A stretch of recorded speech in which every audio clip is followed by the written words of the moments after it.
ब्रह्म क्या है? जो ईश्वरीय तत्व को जानते हुए और सद्मार्ग का अनुसरण करे, पर उपकार में उसका मन लगा रहे। पर उपकार से बड़ा कोई भी उपकार और कोई भी धर्म नहीं है, जिसे हम परोपकार कहते हैं। जीवन में हर जीव को परोपकार करना चाहिए।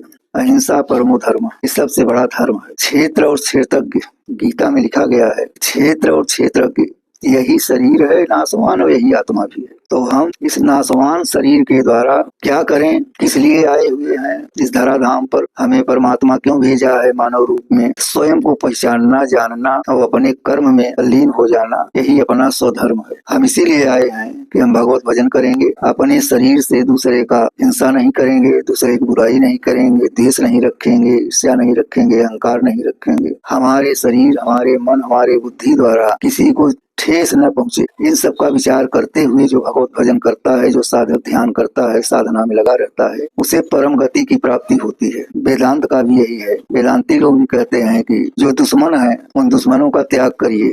दुश्मन कौन है? दुश्मन यही लोग हैं जो मोह है, माया है, क्रोध है, लोभ है, अहंकार है, ईर्ष्या, जलन, दूसरे का नुकसान करना, उसमें अपने को आनंद लेना, यही सब दुश्मन है शरीर के। ये सब इसी शरीर में भरे पड़े हुए हैं, रोम रोम में इनका अधिकार जमा हुआ है। तो हम इन्हें जब त्याग देंगे तब हमारा जो मन है, बुद्धि है, वो प्रबल होगा, मजबूत हो जाएगा। तब ईश्वर के प्रति हम जो भक्ति करेंगे उसमें विश्वास, श्रद्धा का जन्म होगा और हमें तत्व ज्ञान की प्राप्ति गुरु के द्वारा तब हो जाएगी। गुरु उपदेशक होता है, वो आपको मार्गदर्शन करा देगा। लेकिन गीता में जो कहा गया है, कर्मण्येवाधिकारस्ते मा फलेषु कदाचन, तो कर्म तो हमें करना पड़ेगा। कर्म ही मूल है। गुरु थोड़ी कर्म करने आएगा। गुरु तो मंत्र देता है, आपको बताएगा सात्विक आहार पर रहिए, गलत काम मत करिए, तो उसको आप धीरे धीरे सनई सनई करके छोड़िए और भगवान की भक्ति जो कर रहे हो, साधना जो कर रहे हो, उसको अनवरत चलाने की कोशिश करिए। कभी भी बीच में गैप नहीं होना चाहिए, छूटना नहीं चाहिए। इसलिए हमें ईश्वर की भक्ति में जब लग गए तो उस मार्ग को प्रशस्त तभी हम कर पाएंगे जब हम प्रतिदिन अनवरत ढंग से क्रिया को करते रहेंगे और अपने भावनाओं को उनके प्रति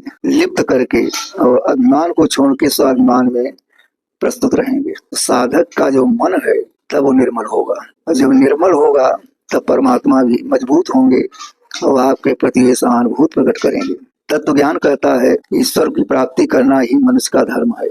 देवता भी लालायित हैं कि हे प्रभु, हे परमात्मा, हे नारायण, आप मुझे मानव बनाइए, हम भी कुछ तपस्या करके और आप तक पहुंचने की कोशिश करें। तो सोचिए कि मानव का शरीर कितना उत्तम और कितना सुंदर माना गया है कि देवता भी लालायित हैं। फिर भी हम इतना जड़ हैं, विमूढ़ हो चुके हैं कि मूढ़ हो गए हैं कि मानव तन पा करके भी उसको भोग में, आनंद में व्यवहारित करके जीवन को समाप्त कर रहे हैं। विवेक दो प्रकार का होता है, एक साहित्यिक, एक आध्यात्मिक। तो जब आध्यात्मिक विवेक में साधना कर रहे हो तो दो काम करने के लिए जरूरी है, मन को निर्मल रखना और बुद्धि को विमल करना। बुद्धि आपकी गंगा जल की तरह निर्मल और विमल हो जाए, सुंदर हो जाए, तभी आपकी भावना उच्च होगी और आप तत्व ज्ञान के तत्वदर्शी होंगे। ईश्वर की कृपा आपको प्राप्त हो जाएगी। हरि शरणम।